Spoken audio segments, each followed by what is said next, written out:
Assalamualaikum warahmatullahi wabarakatuh. Halo wargi sadaya, kumaha damang, seputar info ayeuna sumping deui ngariung di tengah-tengah kagiatan anjeun. Sareng abdi Sofi Safiandini nu bade nginformasikeun ngeunaan kagiatan di Kota Bandung. Nyata Festival Kebudayaan Jawa Barat. Hayu urang tingali leuwih jero kana karyaan Festival Kebudayaan Jawa Barat taun ieu. West Java Festival 2024 parantos kalaksanakeun dina 23 nepi ka 25 Agustus di Kota Bandung pikeun mieling hari jadi ke-78 Jawa Barat.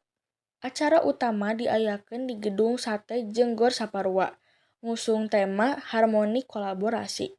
Konser musik di grup kawentar saperti Niji, Wali, jeung Tiara Andini narik perhatian nepi ka 13.000 pengunjung di Gor Saparua. Sapanjang 3 dinten, jumlah pengunjung ngahontal leuwih ti 78.000 urang. Salian hiburan, aya oge pameran ti 278 stand UMKM anu nawarkeun produk unggulan. Ti kuliner nepi ka kriya, pikeun ngadukung gerakan Bangga Buatan Indonesia jeung bangga berwisata di Indonesia.